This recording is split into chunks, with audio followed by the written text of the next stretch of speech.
let me go ahead and just welcome everybody. Thank you so much for joining us this afternoon, man. I feel I feel really humbled, very privileged to be engaging in this conversation today with my brother, Jesse Leon. I had the, I got to build a relationship with this brother when we were undergraduate students together at UC Berkeley and involved in organizing together. And we participated in a fellowship together. And, and I'm just, I'm honored to call him my brother today. And so he's got a really, really powerful story about his healing journey. And so I want to go ahead and I want to pass it to him and give him an opportunity to just introduce himself, introduce the book. Before we begin, I do want to just kind of acknowledge we're coming to you all from traditional village of CURYJ, otherwise known as occupied, unceded, Wekmaloni territory, East Oakland, California, y'all. And what I also know is that stories like Jesse's are much more prevalent than we are willing to acknowledge, which is why it's such an important story to share widely. And so I'm really, really excited about this conversation today. And I want to pass it over to my brother, Jesse. George, and thank you, and thank CURYJ for allowing me to be here with you. It's part of, and I hope you can hear me just fine. It's part of the continued journey of healing and coming full circle, right? And being here with you after knowing you for, oh wow, 1996. Yep. We're talking, years of friendship and seeing each other grow, starting in college and where we are. I'm in San Diego, which is Kumeyaay Nation land, and it's an honor to be here. A little bit about me before I start. Born and raised here in San Diego in the barrio. I am a consultant. I have my own consulting firm, my own consulting company where I do consulting on impact investing and philanthropy for foundations and high net worth families on creating grant-making programs for greater impact, as well as social impact investments for affordable housing. Right now, what we're working on is trying to figure out ways to engage philanthropic investments to build more housing that is not solely dependent on public subsidy. So how do you utilize investments for housing, really? And I love what I do. I love creating new things and building new grant-making programs. And I'm a firm believer that if we're not at the table, we're on the menu. Yep. And I wrote my book, my memoir, I'm Not Broken, which is basically the story that I took to win back my life. A lot of people that have known me over the years did not know about my journey. No, I have not been a secret. I am in recovery. I got 29 years. I got clean and sober when I was 18. There weren't many young men of color knocking down the doors of recovery. And for a long time, I felt alone. So my story is my journey of my lived experiences. I identify as gay Latino, gay Chicano. I'm a survivor of sexual abuse, sex trafficking, substance abuse, mental health issues, homelessness, you name it, the list goes on. And I'm laughing because, it's really interesting to have this conversation with you, George, another Latino, cisgender man in the movement, and being blessed that you've been able to share a part of my journey and seen me for who I am and how I went from being 135 pounds kid, strung out on crystal meth and heroin, turning tricks and sleeping in a park. And my journey from going to that to going to UC Berkeley Community College, UC Berkeley, and Harvard, not in the book, is UPenn. I did a postgraduate fellowship at the University of Pennsylvania. So 2 Ivy League institutions. And I don't say that to be arrogant. I say that with pride and to carry a message of hope that we are smart people. We are super intelligent. And, you know, it took people believing in me and helping me along the way to show me what is possible. And so I wrote my story to inspire others that are struggling with addiction, with substance abuse issues, suicidal thoughts, feeling like we oftentimes don't fit in like I did for such a long time, that we're not broken, and that we too can go from surviving to thriving, and that we can move beyond trauma and be triumphant in all we do. So I'm excited to be here, and it's an honor to be here with you, George, and everybody.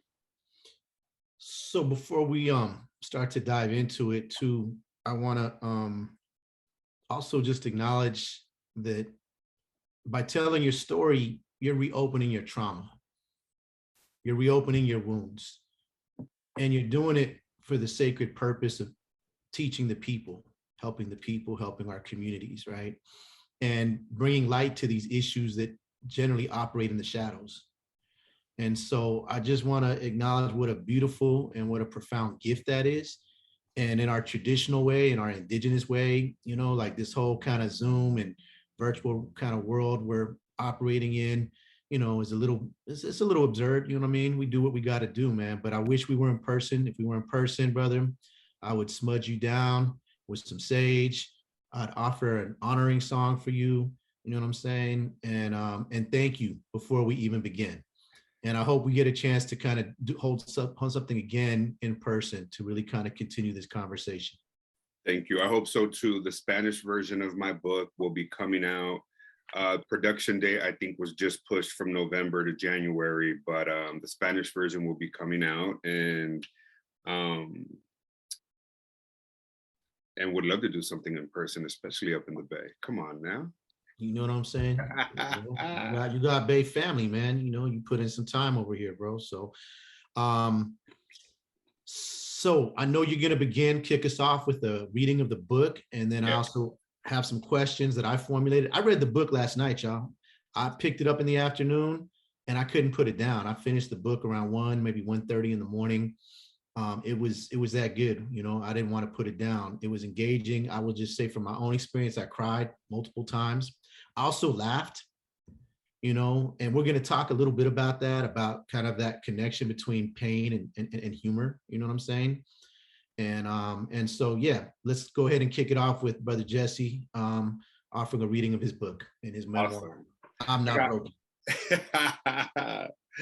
Thank you, George. And yes, I'm Not Broken, a memoir by Jesse Leon. So I like to read this one piece. And if I cry, please bear with me. It's about my mom and our journey to Harvard. And I say our journey because it was not just mine, but all the ancestors that came before me and all the indigenous women whose blood runs through my veins. And so the day before I was to leave for Harvard, I was picking up my mom from work. My mom was a lunch lady, by the way, at the school cafeteria. I was picking up my mom from work when the secretary of the elementary school explained to me how Ama had finally accepted that I would be leaving. Ama was sitting in the school cafeteria during her break between the breakfast and lunch shifts when the secretary walked in. Ama was wearing her hairnet and a work apron over her usual flower patterned blouse. She sat on a plastic school lunch bench in the middle of the cold, drab concrete room. She was crying, all alone, with her head between her hands.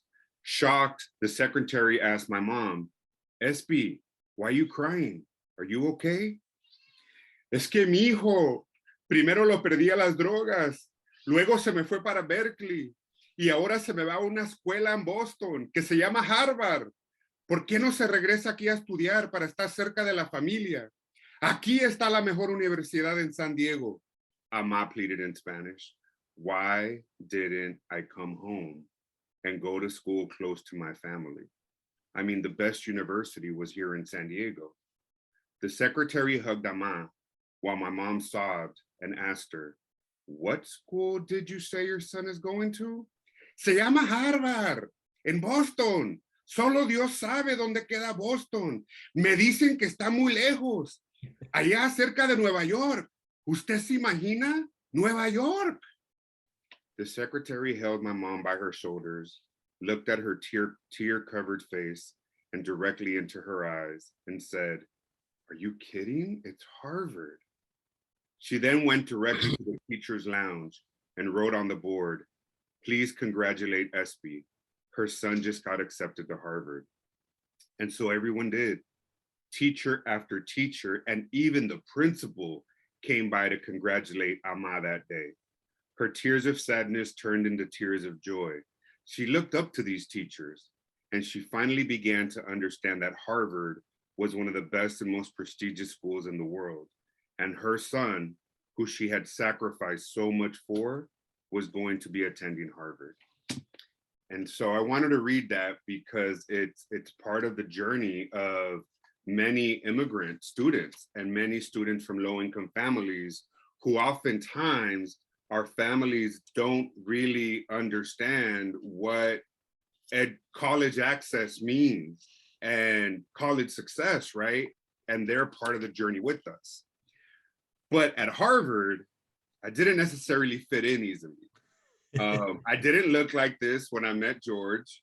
I think I still had a shaved head, a goatee. I didn't have gray hair. I was still wearing my size 42 Dickies, creased out, my wannabe Pendletons because I couldn't afford a real one. And I'm covered in tattoos, right? So on page 315, it's some of my struggles at Harvard. I enrolled in a class on adaptive leadership. It was one of the courses everyone raved about at the Kennedy School. I sat in one of the largest classrooms of the school with worldwide leaders, like the former president of Ecuador, who was ousted by a military coup. And then the then future and now former president of Mexico, a future governor of the US Virgin Islands, and numerous other individuals who would eventually hold elected positions in the United States and abroad. The class was unconventional and controversial, and it pushed comfort levels while maintaining an atmosphere of productive disequilibrium. In that environment, I spoke up about issues of race, class, gender, and sexuality. I had no idea what I was in for. Being outspoken and liberal at UC Berkeley is one thing. Being outspoken and liberal at Harvard is another. In leadership terms, I was killed off immediately. The manner in which I spoke, my body language, my demeanor, my tone, the language I used, my posture, the color of my skin, how I dressed, my tattoos, the fact that I spoke up and always participated, you name it, everything about me reminded others of those people, the kind of people who those in positions of leadership have to deal with, or who they actually many times don't deal with by killing off, discrediting, and shutting out. I learned in that classroom that I will always represent a segment of this population to others. And I felt it was my duty to speak on issues of race and inequality, of matters that need to be addressed upfront and not treated like add-ons or second thoughts in the creation of public policy. I learned there that being the success story comes with a benefit and a curse. I can always speak firsthand about being a beneficiary of social programs that had a positive impact in my life. But sometimes people interpret my success as that of an individual who pulled himself up by his own bootstraps, as opposed to my success being the product of a network, of the efforts of many people, some of them total strangers and at different touch points in my life, who made sure that I did not fail. For me, there were no bootstraps. I did not acquire success on my own. My family also played an enormous role. Even in my darkest moments, my family was there for me. In spite of how vicious and mean I became in my addiction, they never turned their backs on me. My life experiences made me grateful to be an American. I was afforded opportunities to challenge my own ideologies and political beliefs, which were not always pro-American. The grass isn't always greener elsewhere. I learned that it was greener where I tend to it. So I hope you guys like that. Right on. Thank you, Jesse. Man, so I want to kind of jump right into it, into the place where your life is disrupted. Mm. And I want to kind of talk about, in the broader context of understanding sort of what people describe as toxic masculinity, machismo, negative male socialization, because I did a little research, man, kind of prepping for this, and I talked about earlier about wanting to bring some of these issues that are much more prevalent than people want to acknowledge, bring them into the light, because they tend to operate in the shadows, and that's basically about male childhood sexual abuse. And so in doing my research, first I saw the National Center for Victims of Crime said 1 in 20 young men are survivors of sexual abuse. Then I saw the Center for Disease Control said 1 in 13. Then I found a website that said called 1 in 6. It's 1in6.org, right? 1in6.org. And then I came across the Advocacy Center and Lawrence Kids, and they said it's actually 1 in 5. And so they break down in a very scientific way the discrepancies between those numbers, and that they've done much, and that they generally don't ask questions. And it's also just about the shame as a result of negative male socialization for boys and men to acknowledge that they're survivors of childhood sexual abuse, right? And so I want to kind of talk a little bit about that, because, in the story, you talk about your older brother. He was a homie. He was out on the block, right, doing his thing. And in the way you kind of talk about it and describe it, he punked you a lot. You weren't acting hard enough. You weren't behaving like a quote unquote man, right? And your dad, right? Who was, the way he was really kind of, the character, characterized, man, was ultra machisto, right? Right. And so I want to understand the role that also played when you were harmed in your ability to be able to feel safe and have conversations. And one of the themes I kind of noticed, man, in the book too, is all of your confidants, for the most part, man, were women throughout your life, bro. And I didn't see anything until I got up to Z, the counselor. Yeah. And then your sponsor, your NA sponsor. Yeah. Where you started to have positive men of color who had been there, done that, came from the hood, yeah, who mentored you. But before that, all your confidence. So you did not, to me, it kind of sent a message that you didn't even feel safe around other men. You might've had homies, but it was a different kind of relationship. You wore a mask in your relationship with other men, and you weren't able to even open up and share a little bit more, except when you felt, more comfortable with women, right? And namely your mom, but also your best friend that you talk about in the book, and her mom. So I want to just talk into like the role of negative male socialization, and how do we replace negative male socialization or toxic masculinity? And what does sacred masculinity look like? Ooh. What does a beautiful masculinity look like? When I think of what does sacred masculinity look like, and I'm going to share this with, I wish I would have sent this via email, but so this was me prior to the sex abuse, the summer during the sex abuse. This was me as little nerdy Jesse, right? And this was me at 14, within basically a year and a half difference from one of those, from 14. So I was 12. I was 10 years old here. I was 11 years old here. And I'm 14 years old here. When I think of beautiful masculinity, I think of this part of little Jesse. I think of a kid who just wanted to be himself, a kid who just, so, and I want to say something before I start with that, because my brother's actually one of my biggest heroes. Through the editing process, in the book, in the publishing world, you got to edit a lot for space. And they decided to make it more of a story. We decided about me and my mom.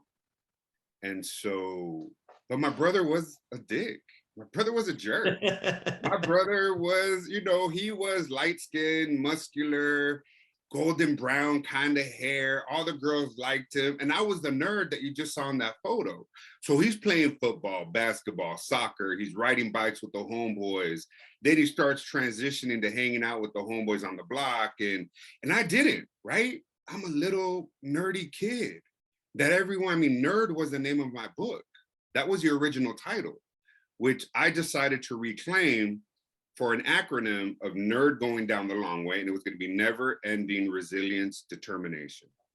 Because to me, sacred masculinity, beautiful masculinity is being able to allow our youth to just come to their own with all the energies that exist out there. You know, male, female, both in one, ometeo, kind of what I decided that my higher power would be when I got to that phase. My safety was around women, because you're absolutely right. And you caught some very important parts that you're the first person that's mentioned that I felt safer around women until Z came along. And I decided when I went to the gift shop and I got sexually abused, the hard part about it, George, is that I bought into the toxic masculinity, machismo, the negative aspects of it, because I want to frame it that way too. The negative aspects made me blame myself. It was hard for me to talk about it with other people, especially men. And I didn't feel that the women in my family could help me because my perpetrator threatened to kill my mom. And so I blamed myself. If you weren't so soft, if you weren't so nerdy, if you weren't so loving and caring, if you didn't tie your shirt in a knot after watching Linda Carter and Wonder Woman twirl and twirl around and you wanted to be like her, maybe that wouldn't have happened to you. And so I blamed myself for a very long time. And the only way I knew how to protect myself was to start doing and dressing like the homeboys on the block. So that little nerdy Jesse, I decided to bury him as far as I could because I wanted nothing to do with him. And I was never going to show anybody that I was a soft, loving, caring kid, because that only meant that I'm going to fall prey to you or other men out there that are only going to perpetrate and violate. And so it became my survival mechanism. And that's where the dichotomy or the oxymoron of like machismo kicks in. It also protected me. It helped me survive in a Latino community where I didn't feel like I belonged for a very long time. And so when I think about, you know, sacred masculinity and beautiful masculinity is what I am now, man. I'm just Jesse in my totality. You know, I burned some sage before I came on here and I asked that spirit, you know, speak through me. And so when I think of sacred masculinity, it's what I embody today. I'm comfortable in my skin. If you like it, great. You don't like it, oh well, you don't pay my bills.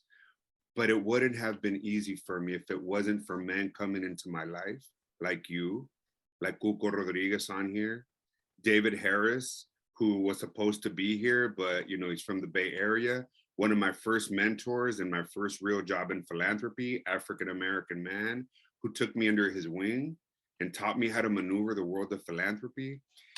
A lot of the men that came into my life, once I allowed myself to be loved, and they taught me to allow myself to be loved until I learned how to love myself, that I started getting comfortable in my own skin.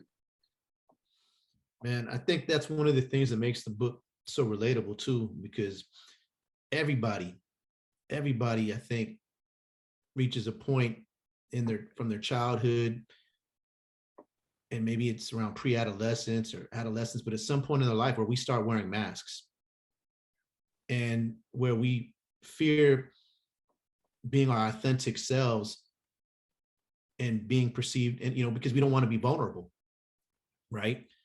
Because we see it, especially if we grew up in the hood, you know what I'm saying? So anyways, man, I really appreciate the answer. And kind of along the same note, man, one of the things I picked up too, um, is systems failure. We often talk about the failure of systems, but in many ways, I think we also know that systems are doing exactly what they're supposed to be doing by design, right? Yeah. And so when I think about the therapist you were assigned to after this did come to light, and how cold, detached, disinterested she was, how inactive she was as you were out there really creating to kind of, caught up in this cycle of self-harm as a way of numbing your trauma and as a way of maybe trying to gain some control over your own body. You were doing all these things, right? That were still very, harmful, right? Sexually harmful and unhealthy. And all she kind of saw you as was a paycheck, right? And I think about the police officer who arrested you at a certain point, and I, and then just kind of ended up dropping you off at home, and so I think about these different kinds of things because what we know is all the empirical evidence and research shows that the more contact young people have with systems, the worse outcomes are for them. So I guess my question is, given that those systems didn't support you, didn't help you, how do we replace those systems that have really kind of contributed to the harm and the trauma of our young people with community-led solutions that allow young people opportunities to heal, grow, and thrive? Wow, that is a very good point, and I'm hoping she's still here. I hope we get everybody hairless cats like the one I have, because this is part of my healing, bro. I love my boo, and he just jumped up on me. And it's funny because in therapy, I do therapy weekly. And every time I start therapy, he just comes up and does what he's doing now. And it's normally around the time that I'm talking about trauma. And his name is Meatsli, which means Pantera Negra in Nahuatl. But there's a woman here named Teresa Chapa. Teresa Chapa is a doctor in psychology. I just saw her post a message in the chat. Yeah, she says, "We love you, Jesse, and thank you for sharing your story." Teresa Chapa, thank you, Teresa. I love you too. Teresa and I met at the Kennedy School. Chicana activist, lived in the Mission for a very long time. And one thing Teresa is very big on is creating career pathways for students and exposing them, starting in high school, exposing them to issues of mental health, access to mental health, culturally competent mental health services, and multilingual services to get people accustomed to breaking the stigma, but more importantly, creating career pathways for people of color, Latinos, Latinas, to be able, Latines, to be able to create that safe space, because we don't have it. We still don't have it, George. So I was a steady paycheck to that white woman therapist who was assigned to me by the state of California because I beat up somebody and I didn't want to go to jail. And so what ended up happening, well, I recommend you read the book. I was a steady paycheck. How do you go to therapy from 14 to 18 years old weekly? Your therapist knows that you're still getting high. Never one recommends drug and alcohol treatment. She knows that you turned to street prostitution, that I was a sexually exploited child at 14 years old on the streets. Never one decided to meet with my parents.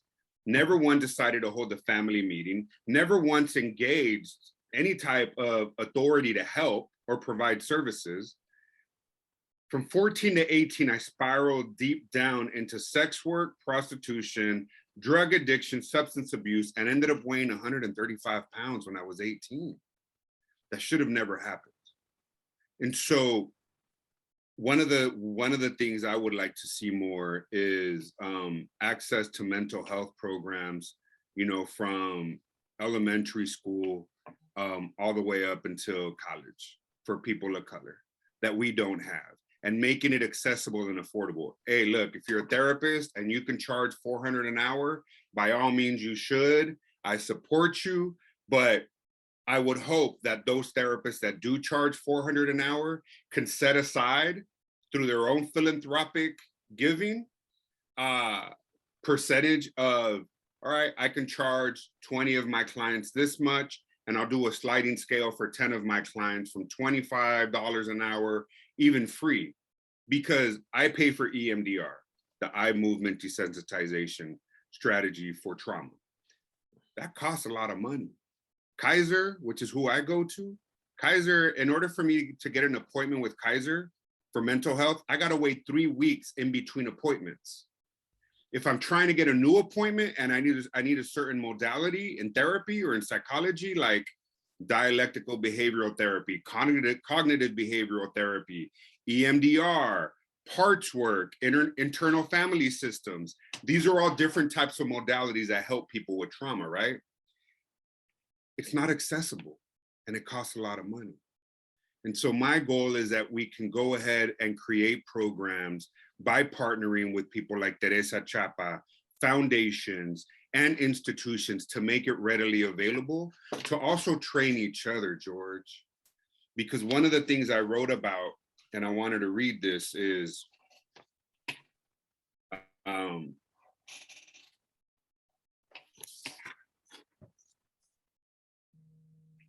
one of the things that I struggled with is that when I work with youth leadership development, alternatives to incarceration programs, or when mentoring young adults, it's oftentimes I have to remember that very few people stop, pause, take a breath, and remember how I would have liked to have been talked to when I was growing up. I realized through journaling and therapy that because of my own trauma and my inability to find the words to adequately describe what I was feeling as a child, that too often my own reasoning and my emotions were not in balance. And my emotions would take over, and I would have an overwhelmingly incomprehensible reaction to situations, which I believe occurs to many of our young people today. Meaning, I'm having a good day. I'm hanging out with the homies. You come up, in street terms, you try to punk me, you mad dog me, you bump into me. Immediately, I go into attack mode. Immediately, you're challenging my manhood. And I respond in an overwhelmingly incomprehensible, unreasonable way because my emotions and my reasoning is off whack. So I hit you. You hit me back. We start fighting. I hit your head against the sidewalk and you die. Now I'm facing prison time. And the part that really hurts me is that oftentimes, I know me in my book, I never wanted to hurt anybody, George. I didn't want to hurt that kid. I didn't want to beat up other people. I didn't want to inflict harm on others like the way I was hurt. And so I think a lot of times we don't allow our youth to heal together amongst each other, or train each other on how to de-escalate situations, or find ways to connect our emotions and our reasoning to try to be productive and successful. Right on. Thank you, brother. Wow, that was a long-winded answer, and I hope No. That was an I excellent answered answer. it. And the recurring theme that I have is really about transformation, right? So how do we transform, toxic masculinity to a sacred masculinity? How do we transform, the systems that have caused harm to our young people, or perpetuated the harm, or compounded it, into opportunities for community-led solutions for our young people to heal, grow, and thrive. And the next thing I want to talk about is, because, when I met you, man, you were always an upbeat dude, man. And you were funny as hell. You know what I'm saying? Like, you were always cracking jokes, clowning around, bro. You know what I mean? And so what I'll say is, I know that there is a connection between pain and humor, and how we transform our trauma and our pain into humor. Richard Pryor taught us that, George Lopez, all of the best comics, are really, transforming pain, into humor, man. And it's the irony. And sometimes it's a defense mechanism. But there's also something cathartic and healing about it. And so I'm wondering if you might talk about that, man. I think one of the experiences where I felt the safest in my book was when Z kind of snapped at me, right? Because I was being Jesse, and not the happy-go-lucky Jesse that you know. I was being Jesse with an attitude, always giving one-word responses. I wasn't this talkative. I was the one sitting in the back of the room with my beanie down to my nose, slouched back. Nope, nope. I wouldn't engage. I would only engage with one-word responses. And I remember in the scene where I talk about with Z in the book, and he saw me, and I remember I cried. And then after I cried, I wasn't sobbing. I just had some few tears coming out, and I pulled my beanie farther down my nose, and then I started laughing. I laughed at myself, and I said, "Damn, I'm really effed up, ain't I?" He's like, "Nah, man, you're just a young man of color trying to really make it and survive." And I laughed. And that was one of the first times I had laughed in a very long time. And there's people in my life, I remember being 1 year clean, about 11 months, 6 months. I forgot how long. It was a few months in getting clean and sober. I'm 18 years old. I'm looking like a cholo with my lawn dickies cut off, my knee-high white socks, my Kmart corduroy slippers, my tank top, and I go meet a bunch of young people to play volleyball here in Crown Point in San Diego. And one of the dudes who's still in my life today invites me to go play. I'm like, "Nah, Holmes, I don't play volleyball, Holmes. I don't play volleyball. Listen, we don't do that in the hood, Holmes." Well, I went out to play. I felt uncomfortable. Next thing you know, all these white people on the volleyball court, all in recovery, right? So we're all dope fiends, are high-fiving me. "Right on, bro. Awesome. High five." You don't high five in the hood. We don't do that in the barrio, right? And so, but that being self-conscious after 10 minutes of playing became laughing and smiling. Within 30 minutes, I was having a blast, allowing myself to laugh, to enjoy myself from my spirit, and it was all a part of healing. You do sweat, I do sweat. There's something magical about, doing temescal, doing an ipi, and coming out of ceremony, and then feeling this like joy and this laughter from deep inside my spirit.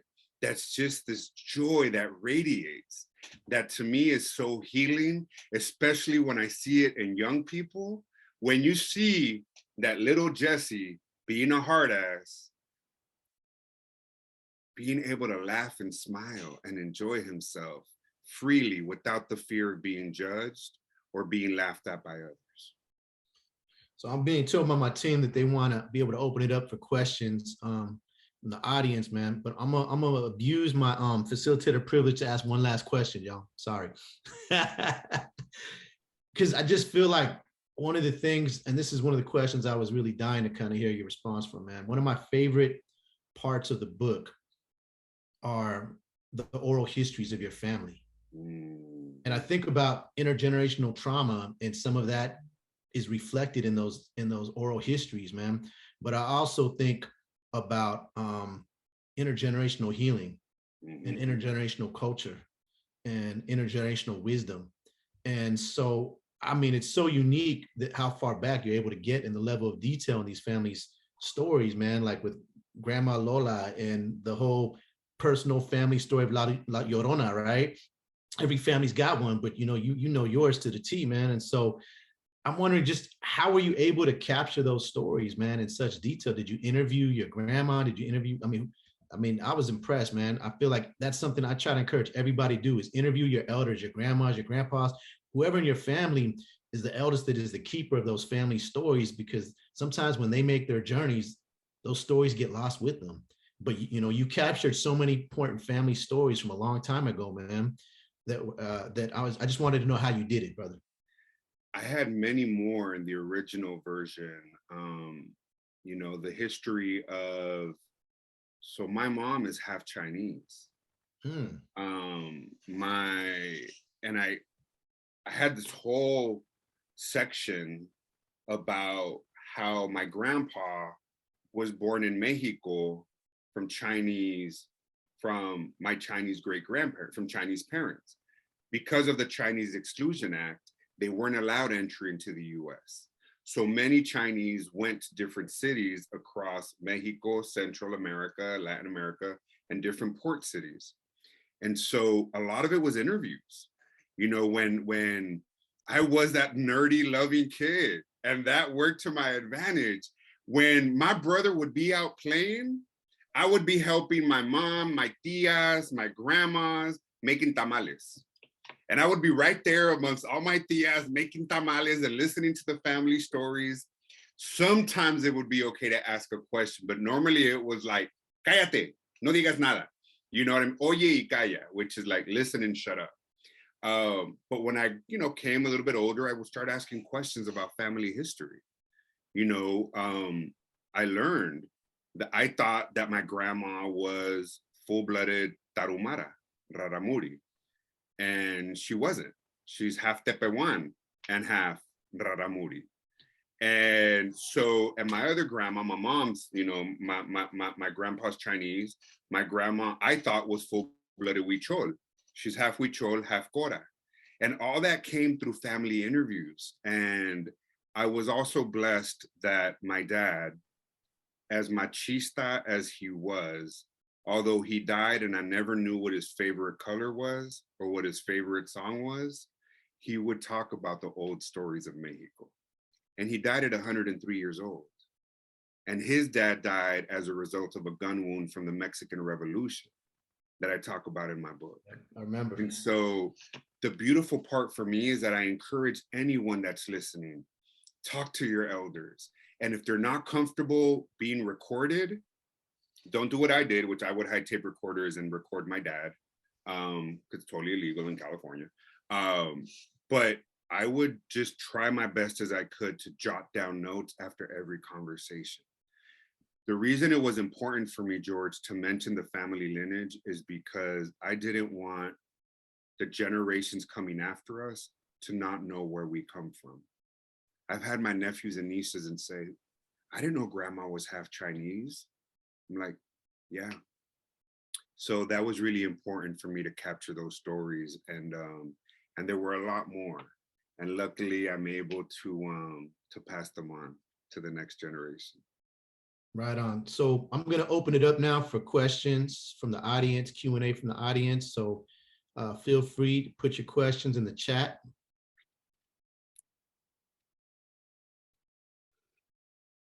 Ricardo Garcia, thank you. Thank you, hermano. I appreciate it. Cuco, thanks for the love as well. You mentioned before somebody sends a chat up, let me know if you get a question. Women, a lot of my women and female friends, we didn't have non-gender binary back then, right? That just didn't, the term of identity didn't, I wish we did, because I think for a long time I would have identified as non-gender binary. I still don't feel comfortable wearing nail polish, even though I'm dying to, because of my quote unquote corporate job. But women also taught me how to be comfortable in my masculinity and taught me how they would like for me to be as a man in my sacred masculinity. So I wanted to mention that too, because I know we didn't get a chance to. Right on. Cool. So I'm not seeing any questions, but I got another one. So I'm going to go ahead and ask my next question and give folks an opportunity to go ahead and put them in the chat. So the question I wanted to ask you, man, was I'm thinking about kind of like the final chapters of the book and your trip to Cuba. Because, we say la cultura cura, the culture is healing, right? And so, but there you got really kind of blessed up, and it seems like, you got your limpia in that Santerismo tradition, right?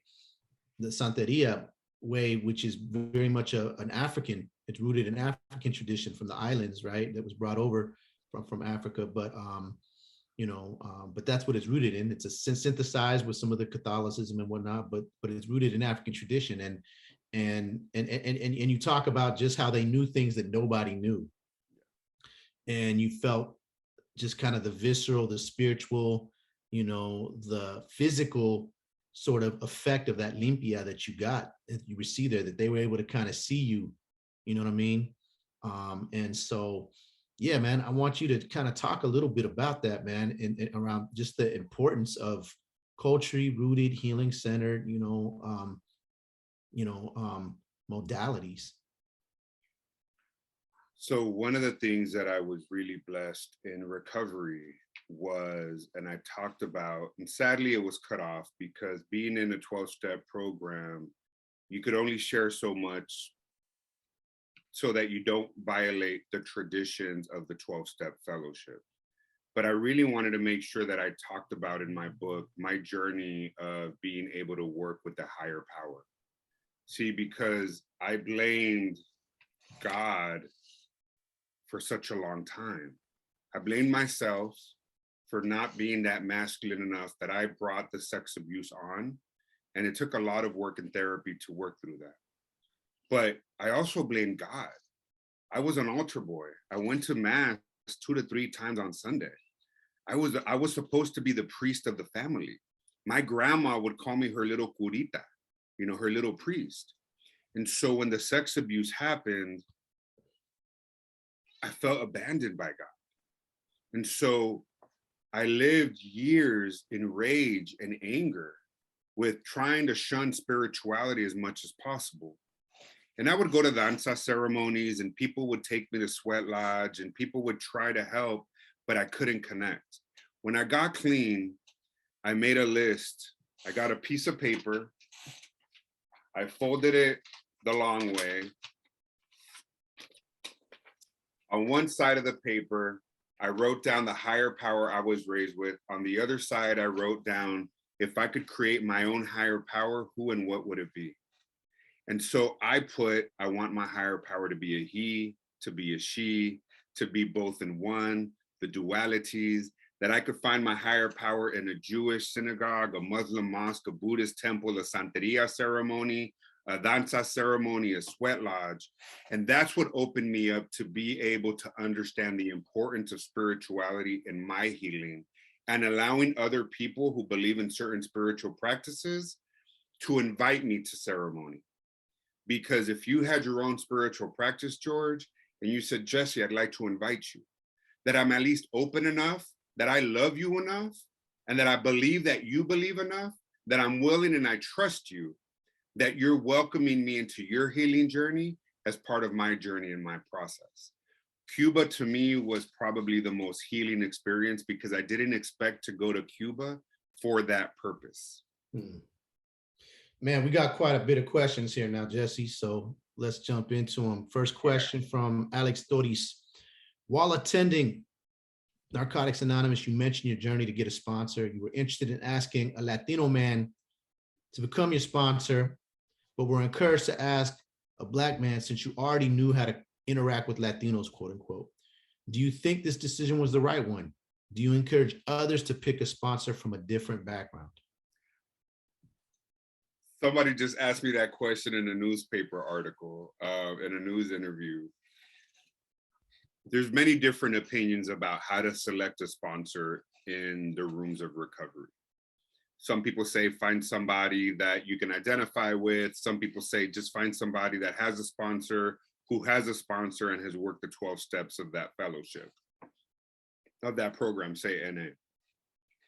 It was the best decision I ever made.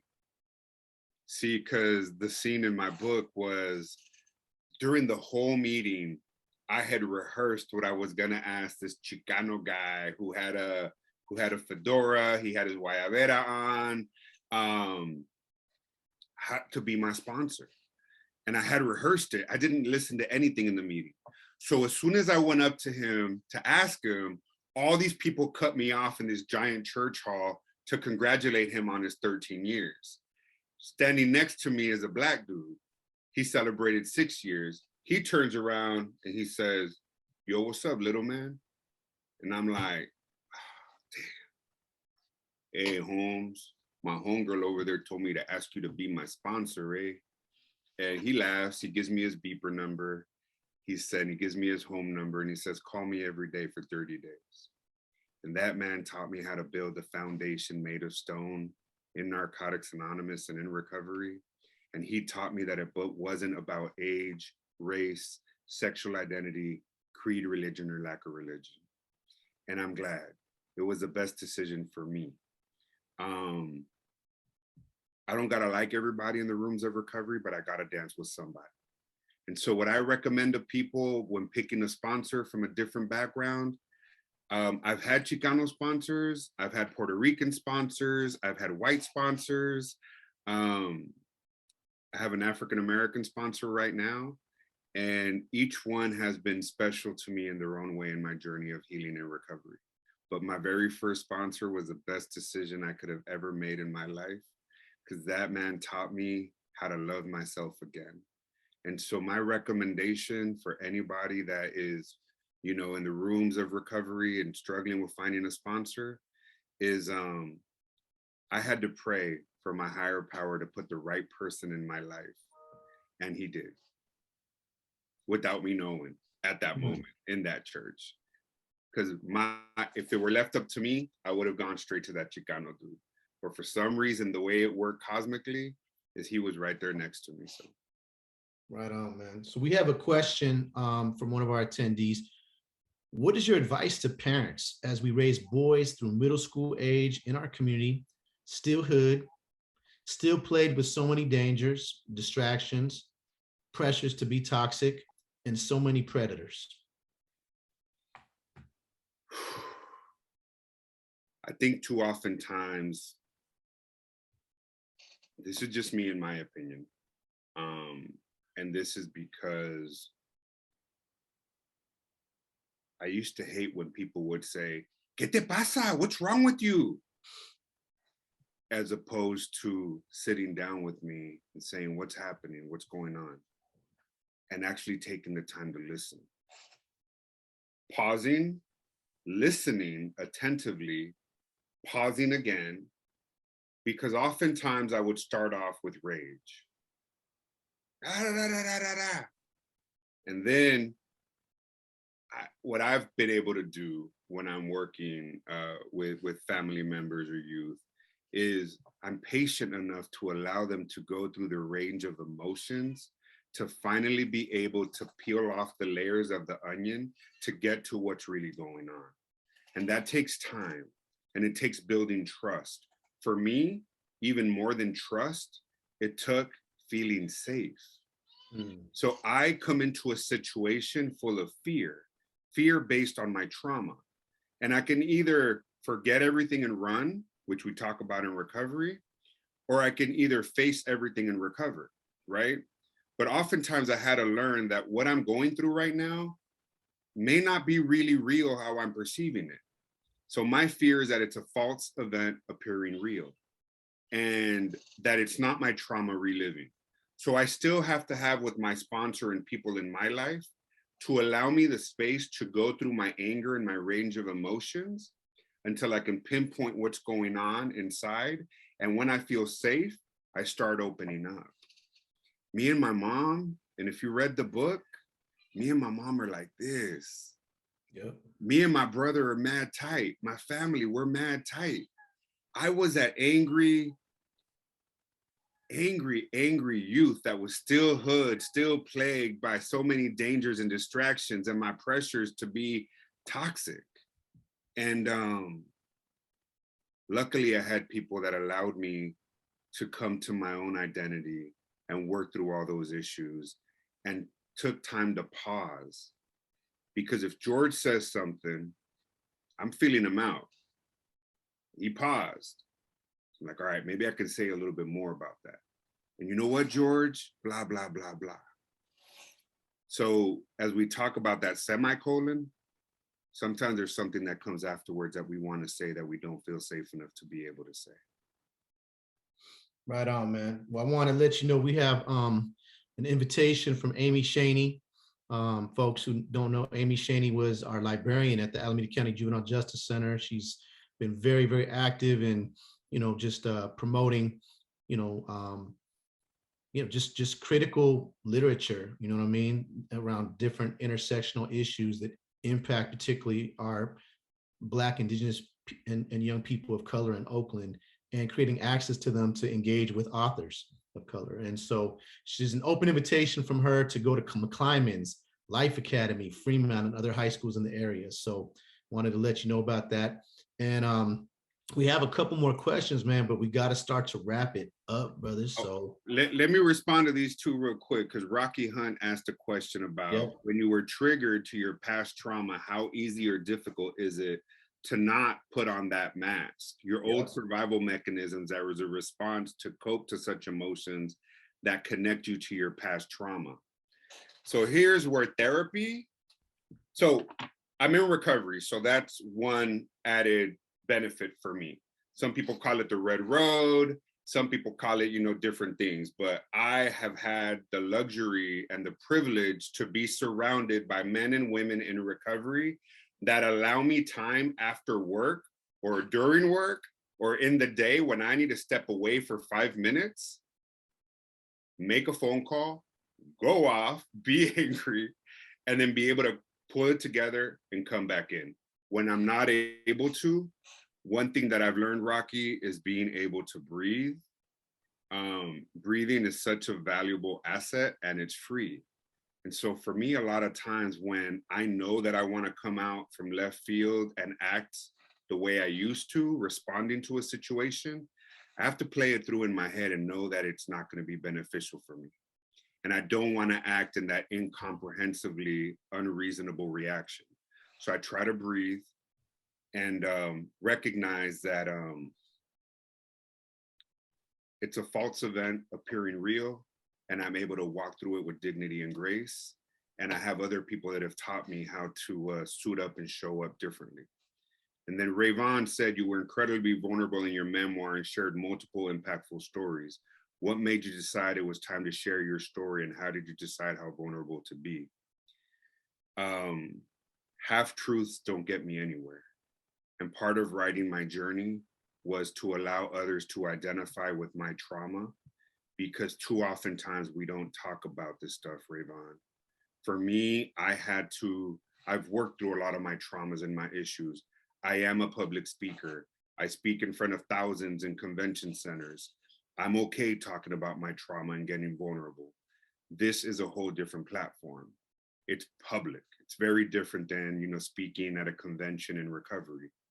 I made a decision that I wanted to be as vulnerable as I could, so that other people that are experiencing the same kind of loss, the same kind of loneliness, find a little bit of hope and refuge and peace in my words and my experience, so that they don't feel as alone as I did. Right on. Well, I want to thank you, Jesse, man. Thank you for for sharing your story, man. Thank you, as we said earlier, for bringing light to these issues, for your courage, for your vulnerability, for all the beauty you bring into the world, man. You have such a powerful healing journey, man. And I want to just encourage everybody who hasn't yet read it, go out, get your copy. You know what I'm saying? I'm Not Broken, a memoir by Jesse Leon. And we're going to be trying to make sure that this book really gets widely circulated, out here in our Bay Area community. I think it's just such an important story, man. And we really want to make it visible. I'm looking forward to hosting other events. I hope we get to do something in person soon. And let's also try to take up Amy on that invitation to do the school tour out here in Oakland Unified School District sometime. It would be awesome. And George, thank you for having me. I invite anyone to please read the book, please write a review, and please help spread the word. It was going back to Rayvon said, it was a decision to get as vulnerable as I did. And I did that to try to help others as much as possible. So your reviews and you spreading the word would really help me out a lot. I'd greatly appreciate it. Right on. Thank you, my brother. Much love. And thank you, everybody, for joining us today, this afternoon, giving up some of your time. And looking forward to the next event we have for this book, man. You got it. Gracias, George. Un placer, and thank you, CURYJ. Right on. Placer Kamati. Peace and taco grease, y'all. Ache, ache.